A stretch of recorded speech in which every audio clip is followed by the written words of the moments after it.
Ali Baba and the 40 Thieves, Part 3.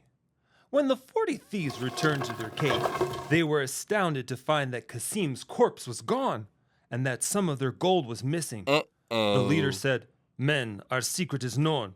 If we are not to lose all the treasure that generations of our forefathers, robbers all, have stored in this cave, we must find out who it is who possesses the key to our door and do away with him. One of you must go to the city disguised as a holy man and try to find out if anything is known about the funeral of a man who had been cut into 6 pieces. That should cause some talk." For days, the thief lurked about the streets of the city without hearing anything.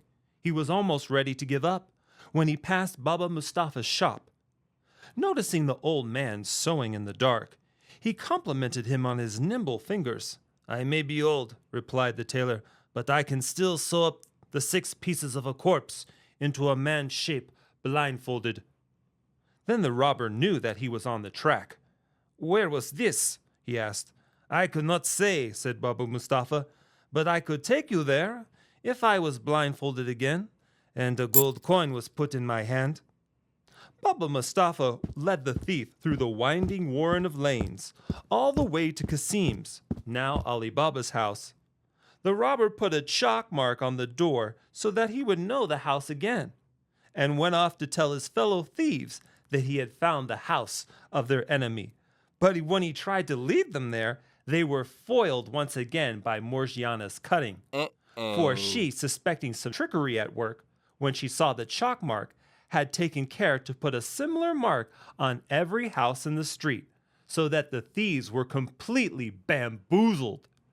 The robber chief sent another of the thieves to ask Baba Mustafa to guide him to Ali Baba's house. This time he marked the door in red, but Morgiana played the same trick. So on the third occasion, the robber chief himself undertook the task. He stared long and hard at Ali Baba's house, till he was sure he would know it again. Then he returned to the cave and said, "I have a plan. Let us take 40 large earthenware jars and fill one to the brim with olive oil. You men will hide in each one of the other jars, with your knives and swords at the ready. I will disguise myself as an oil merchant, and we will visit this house. In the night, when all are asleep, you shall rise from the jars and visit our vengeance on the upstart thief." The 39 thieves hid themselves in the oil jars, and their leader led them on a string of horses into the city. He stopped at Ali Baba's house, and introducing himself as a stranger to the city, begged to be allowed to store his jars that night in Ali Baba's courtyard. Ali Baba, who was a generous man, said, of course, and you will be our guest tonight." That evening, Morgiana happened to run out of oil. Thinking that there was plenty of oil in the jars in the courtyard, she decided to help herself to a little. But when she approached the first jar, she heard from inside it a voice asking, "Is it the time?" Morgiana, quick as a flash, understood what was going on. "Not yet," she whispered. The same thing happened at every jar until the last, which was full of oil. So Morgiana built a fire in the courtyard and boiled the oil. And then, with her ladle, poured the boiling oil through the breathing holes into the 39 jars and killed every one of the thieves. At midnight, the robber chief woke and, leaning from his window, clapped his hands to signal his men. When they did not respond, he went to the courtyard, very angry, to wake them, only to discover them scalded and stifled in the jars. So he climbed over the wall and ran away, seeing that the game was up. The next morning, Morgiana calmly showed Ali Baba the results of her night's work, and he showered her with thanks. "Now we are safe, thanks to you," he said.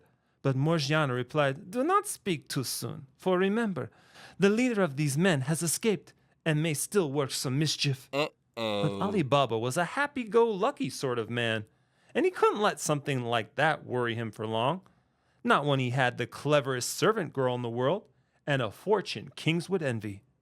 What he most liked was entertaining and sharing his wealth with others.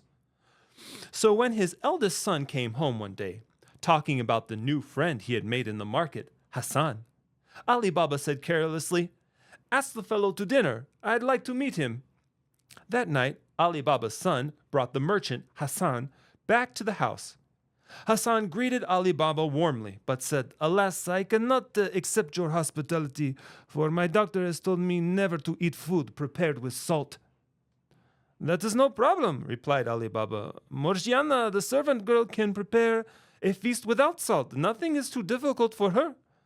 So Hassan agreed to stay for dinner. Now Morgiana was intrigued by this strange guest who would not eat salt.